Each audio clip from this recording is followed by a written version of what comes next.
Welcome to Awakening in Austin, the radio show designed to magnify the message of spiritual, metaphysical, and holistic practitioners serving Austin and beyond. We introduce you, the listener, to an amazing array of people who can help you through these rapidly changing times. I'm Sarah Blumenfeld of HigherSelfEnterprises.com, host and producer of this show, as well as an Access Consciousness practitioner. Awakening in Austin broadcasts live at 8 p.m. Central Time. Our regular interview shows are on Tuesday and Thursday each week, and we often have other bonus shows as well. I invite you to join our Facebook group, Awakening in Austin, so you can be notified of our upcoming guests. Receive email reminders from Blog Talk Radio by clicking the follow button on the show page, and invite your friends to listen as well. All shows are archived, so you can listen to the replays right here at awakeninginaustin.com at your convenience. Many thanks to our sponsor, theaustinalchemist.com, the website to find holistic, metaphysical, and spiritual events and practitioners in the Austin area. If you would like to be interviewed or would like to suggest someone to be interviewed, email me at awakeninginaustin@gmail.com. My guest today is author and nutritional expert Shannon McEwen. Her website is mindyourfood.com. That's mindurfood.com. Shannon has both a bachelor's and master's degree in foods and nutrition and is professionally credentialed as a licensed dietitian and nutritionist. She is breaking new ground by including in her nutritional counseling the centerpiece of all centerpieces, God.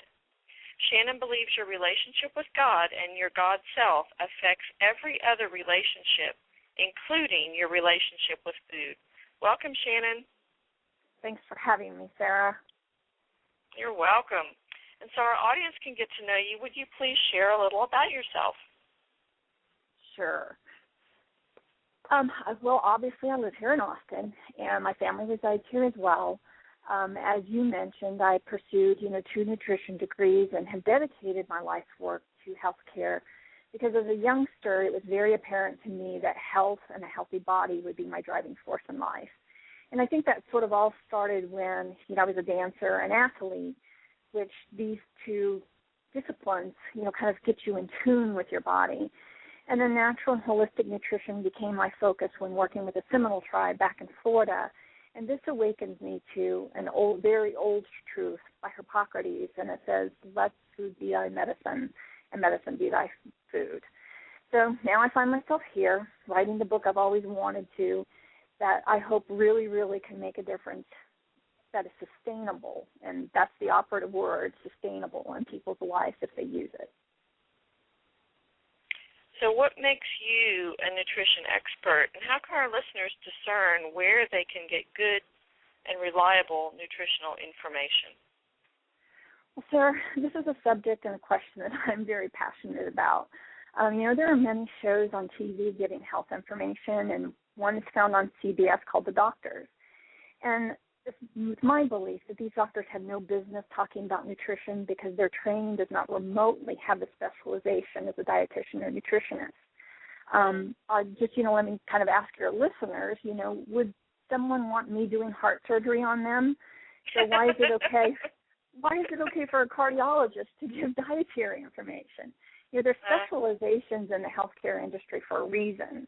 And why is it that these TV programs are not inviting the academically trained and credentialed professionals so that Americans know who the real experts are in nutrition? I'm really at a loss of, why that's not happening. But Dr. Oz, interestingly enough, is one of the few who actually have credentialed professionals on his show to speak on nutrition. And not all the time, but most of the time. And I think that there's a misconception amongst Americans or just, the average person that nutrition is home economics. But what people don't know is that the study of cellular metabolism is one of the most complex sciences to study within the health and medical field. And if you ask any doctor what part of their studies kicked their butt the most, more than half of them will probably tell you that it was their nutrition courses. So I guess to answer, your question more directly, the real nutrition expert is, first and foremost, is somebody who's academically trained as a nutrition scientist who would have a PhD, or a professionally credentialed, licensed, or a registered dietitian and nutritionist, and that's it. There's a lot of voices out there who say they have done a lot of reading and have lots of years of experience, but they cannot replace or compare that their experience and a lot of reading can't compare the knowledge of someone who's academically specializes in a nutrition field. Now, however, I do have a lot of respect for naturopaths and homeopaths. And then there are some physicians who have went on to specialize in nutrition after, they got their MD. And I would, venture to say that they're the next best alternative. But why people will, go to personal trainers and life coaches and people of this nature to get nutrition information, I'm guessing that maybe it's accessibility or cost, maybe even ignorance, I don't know. But Americans need to be educated to start going to the professionals who really know nutrition at the depth and perspective that no other health professional has. It really flabbergasts me that when I see people who write health and nutrition books who state that they did a lot of research to impart their advice, if you've never read a scientific study, it has its own language, just like, lawyers and law degrees do. And so the average person cannot fully understand a scientific study. They're only making assumptions. And so, I kind of ask people, is that how you want to be getting your information, is by a good, well-intended person that has assumptions?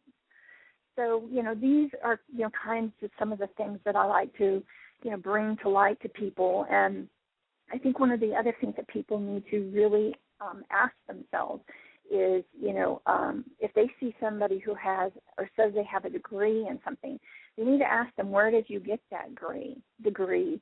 And then find out what that institution's reputation is. Because I just recently found a young lady that's living right here in Austin that says she has a master's degree from a holistic school, and she's considering getting her PhD. Well, come to find out, I got a little curious about it, and I looked and found out the college that she got her master's degree from is not even accredited by the U.S. Department of Education. So, we have to be very careful that what people bring forward, is and their credentials or even the information they may be imparting to us, is it really credible? Is it coming from a person who has credibility? So those would be the things that I would offer to people with respect to the question that you asked me, which is long-winded. But I told you I'm passionate about it. Yeah. Well, what inspired you to write your book, Food Consciousness? Well, I wanted to become an author many, many years ago, and I was inspired by an author named Covert Bailey. Some people may or may not, remember him or not, but while I was getting my graduate degree or my master's degree, and I was doing extensive research on therapeutic benefits of foods, one of those being superfoods, that's sort of when my inspiration was brought to life again. And another contributor to my inspiration came while I was employed by the Seminole tribe. And I kind of mentioned that earlier, that I was lucky enough to become friends with the medicine man and some of the tribal elders. And I really became very aware of how the Seminoles were in tune with nature as their physician. And this also began to kind of stir me. And then I had my own personal experience with the natural healing with my cat, who had cancer and kidney disease. And then last, while I was getting my master's degree, I began to have some horrible digestive issues. And it was through trying to, do various things to relieve these symptoms, I realized how much nutrition plays, a big part of, things such as digestive issues. And Mother Nature, is a big part of that healing process. And so through all these various things, I just got the inspiration to write Food Consciousness. And I think it's kind of always been in me, but various things just kind of sparked it to where here it is, and I'm bringing it forth for to really, I hope, change for the obesity epidemic, because that is a very great concern in this country. So how is your book different from the thousands of other books out there about food? Well, you kind of already touched upon one aspect of that, and I think first and foremost, the information is coming from a true nutrition expert with an academic degree. And then I think, the second thing is that instead of focusing on weight and weighing and weight loss, I try to take the readers and move them in a forward and positive direction without obsessing on how it was that they became overweight or obese in the first place. I read a lot of these books, and all they do is just, drive, into the ground, about the obsessiveness of it all. So I try to kind of leave that, at home plate and start, going to first and second and rounding third.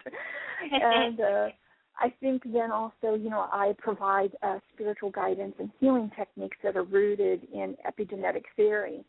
I don't know if you're familiar with Dr. Bruce Lipton. Yes. He did. Are you? And yeah. really, it's a simple enough theory that, from your beliefs flow your thoughts, and from your thoughts flow your choices, but it goes at a much deeper level than just that sort of surface contemplation. So I use a lot of epigenetic theories through spiritual guidance in my book. Then also there's a lot of pure inner contemplation practices rather than, having exercises and, things for people to do at ends of chapters. I really ask them to sit with themselves and really just contemplate, that and look for inner solutions rather than outer solutions. And then last, I think this is what really makes my book just really unusual. And there's going to be some people who come to this part of the book and they're going to, oh, God, if I knew she was going to do that, I never picked it up. But I'm asking the readers to create their own eating plan, because I believe that if you take responsibility and ownership for your own outcome using some frameworks that I design, and ask people to really get in touch with their body's wisdom, I think that they will have a plan that they will have for the rest of their lives because they took ownership of it. Yeah. So those are really, kind of the main factors that I think, make my book really different. Awesome. I especially like the last one. That's really great. Thank you, because that's the one I think, can really be the ringer. It's either going to really go over or it's really not going to go over. When you were writing your book, what is the most important thing that you discovered? Wow. I find this a really, really interesting question. I think that as I was doing my research to see what books were out there already on the market that may have been blending spirituality and nutrition, I think the first thing that I found out was that there were no nutrition experts who were connecting the power of spirituality as a sustaining factor or even a core component to affecting the obesity epidemic. So that was the first thing. And then the second thing is there was a lot of spiritual people, one of them being Marianne Williamson, who talks about nutrition but does not have the expertise to do so. Now, unless, these people are being coached by an expert, at any rate, you're still getting secondhand information. So once I discovered this disparity, I knew I was opening a portal of new awareness by expertly combining two disciplines that really belong together in order to get unprecedented results with the obesity epidemic, because we're not getting that now, and we haven't been getting it over the past decade. So I realized in that moment that food consciousness is special and unique and brings forth something that no other health and weight loss book offers to truly make a sustainable change in the obesity epidemic.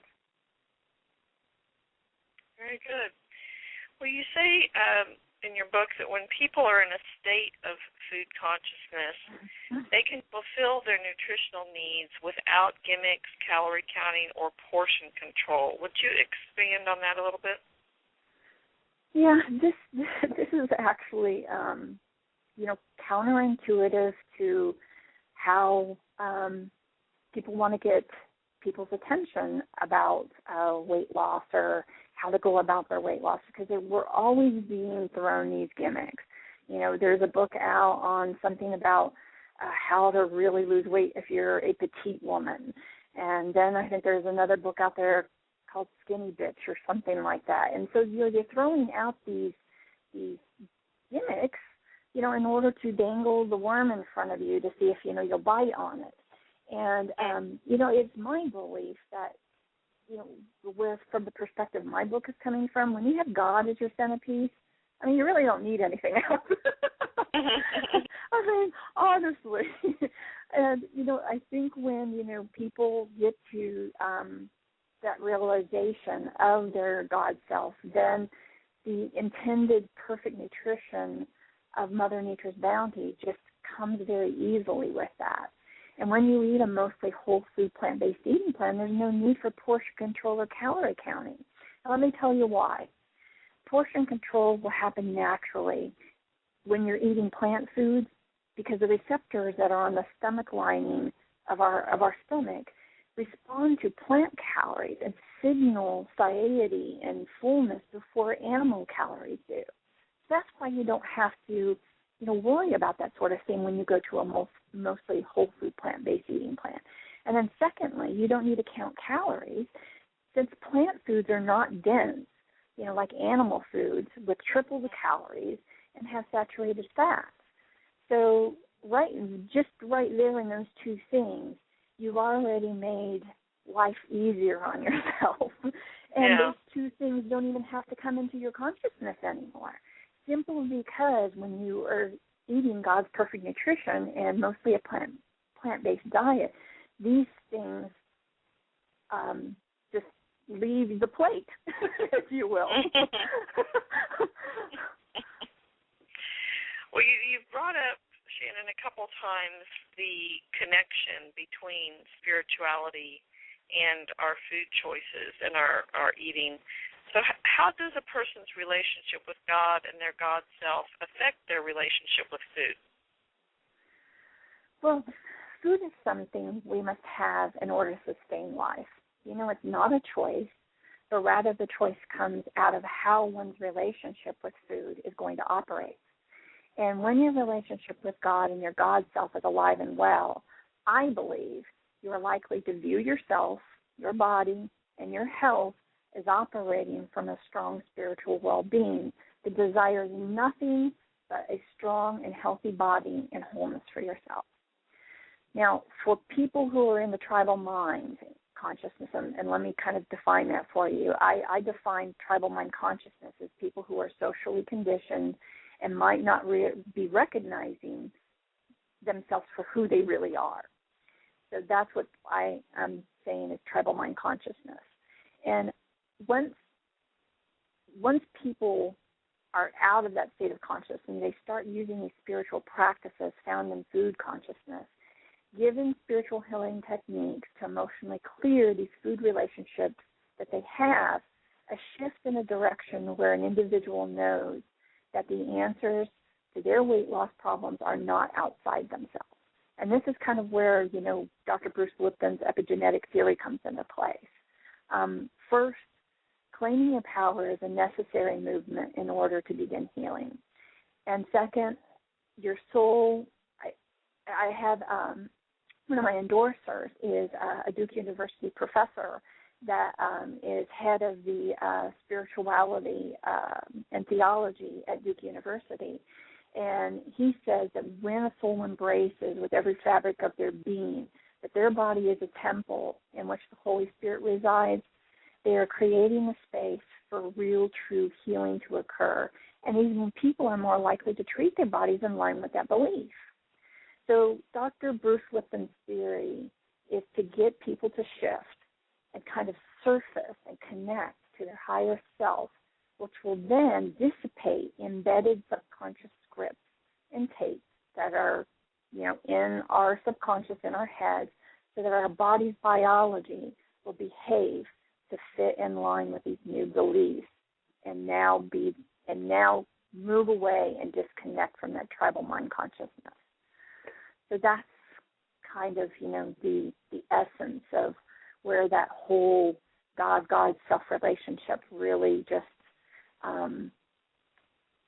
grabs a hold of the person from the inside and truly transforms them. Mm-hmm. Mm-hmm. Okay, we've talked a little bit about weight loss, and I know that a lot of people will try, as you said, gimmicks and one diet after another, and they might experience a little bit of success. However, usually it's not sustainable. How Right. do you advise the listeners to achieve sustainable weight loss? Well, Sarah, you just kind of said it, very good, there's no doubt that Atkins and Nutrisystem and even the grapefruit diet, for God's sake, helps people to lose weight. But we wouldn't still have an obesity epidemic if these plans were sustainable and keep helping people to keep their weight loss off. So we know that there's something wrong. Now, I'm a Texas girl wholeheartedly, but when I was a young girl, I lived in Kansas. And I kind of asked people, who are very familiar with Dorothy, the Wizard of Oz, to kind of think of themselves as Dorothy in the Wizard of Oz, who always had the ruby red slippers on to get her home. And yet she had to take the journey down the yellow brick road in order to realize that. And I believe that once people take this inner journey to discover, even rediscover their God self, a transformation will occur and will shift their desire to take care of their body as a temple and look at it as the greatest gift ever bestowed to them.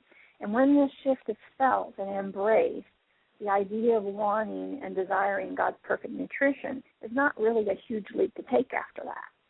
And the reason for this is kind of the same thing, that sort of even happened to me with, the digestive issues that, I told you I had, during my graduate studies, is I believe that as my soul and my spiritual consciousness elevated, my body was asking for an elevation above what I was eating previously, which was a Mediterranean-style diet. And so, in essence, my body was kind of saying, okay, Shannon, we want you to match this vibration and take care of, your body, in a much better way. Now, interestingly enough, I'm a woman near about age 50, and I can't exercise right now because I'm getting ready to have back surgery, as a matter of fact, and I've had some really bad back pain over the last year. And I'm really not what I would be considered on the high end of my weight range, so I'm not considered overweight. I'm just high on my end. So basically I just have a few pounds to lose. But when I made this switch to a whole food plant-based eating plan, when my digestive issues showed up, I didn't have any problem at all losing weight. Now, granted, that wasn't the reason I got on the plant-based eating plan. But what I'm trying to tell people here is that that's how wonderful a whole food plant-based eating plan can be, is that at my age, being a woman, not having that much weight to lose in the first place, not being able to exercise, I lost 15 pounds in a matter of 6 months, and it was easy. And I've been able to keep it off because it's a lifestyle for me now. So that's how this kind of shift in your level of spiritual consciousness and that meeting where you are in the changes with your food and how you treat your body, it is sustainable. There's just no way for it not to be. So I hope I answered your question. Yeah, well, as you said, it was a lifestyle change. It wasn't like most diets people try are some sort of a 2-week, 4-week, 6-week, whatever, and it doesn't produce a lifestyle change. It's like, okay, I can do this for 4 weeks, and then I'm going to go back to the way I was eating. Correct. And I think when people, this is where the whole God as a centerpiece comes into play here, because when you get to that alignment with your God self, it's really hard to veer off the beaten path of not recognizing you always had the ruby red flippers. You went in, you did the emotional clearing. So now all of that is out of the way, and you've made it to, the Emerald City, and now there's really no going back. You know? Right. So that's kind of, I like to put it into a story, sort of way, and then people really kind of can sink their teeth into it. Right. Well, just in a couple minutes that we have left, I have one more nutritional question. What is your point of view about taking supplements? This is kind of a loaded question. Okay, in 30 seconds or less. Okay. There's actually two parts to this, is that if you're still eating a standard American diet, then you absolutely need supplementation. But I just want to say this, is that, we've been socialized in accepting the information given to us that the supplement industry, as they isolate nutrients, like, for instance, lycopene, which is found in tomatoes, and lutein, which is found in kale, that these can bring about health changes completely on their own. And what people don't really understand is that the lycopene that's in your tomato is working therapeutically like it does because it's working with all the other nutrients found in the tomato. So basically, until the supplement industry can manufacture a tomato supplement, you're really still better off with the real thing. Right, yeah. And then the other thing that I like to kind of bring to people's awareness is that even when you're eating a very clean and plant-based diet, there are still some supplements that I really do like, and things like chlorella, spirulina, living clay. Interestingly enough, these supplements have the whole complex or complete matrix of that food source in the supplement. And you can't go down to your grocery store or your farmer's market and buy chlorella or spirulina. So these are really unique nutrients that you can't find otherwise. And I think that, they go above and beyond the phytochemical properties of regular supplements. So these would be ones I would advise. But if you're eating a plant-based diet, honestly, you should be getting perfect nutrition from Mother Nature's bounty and not really needing a lot of bottles in your cabinet. Right. You know what I mean. Yeah. All right. Well, we've just got about a minute left. So how can our audience connect with you, get your book, and also get some individual private nutritional counseling from you? Well, you mentioned my website, which is mindyourfood.com. I have a email link there on that site as well to be able to contact me by email. But what I would like to kind of tell your listeners is that I don't do nutritional counseling in the traditional sense. If you're wanting to call me up to make an eating plan for you, I don't do that. I did that for 20 years and realized it just isn't sustainable. So basically, I talk about food and food eating plans once the spiritual attention has been put into play. And really the first thing I do with people that is even remotely nutritionally oriented is restructuring their liquid calorie intake. So other than that, if you're wanting somebody to make a plan for you and so on and so forth, I'm not your person. But I will say this, that I work on a sliding scale, and this way, so my expertise is affordable to anyone, and I think that's important. Okay, perfect. Well, thank you so much for being on the show. We appreciate it, and we also thank our audience for joining us on Awakening in Austin.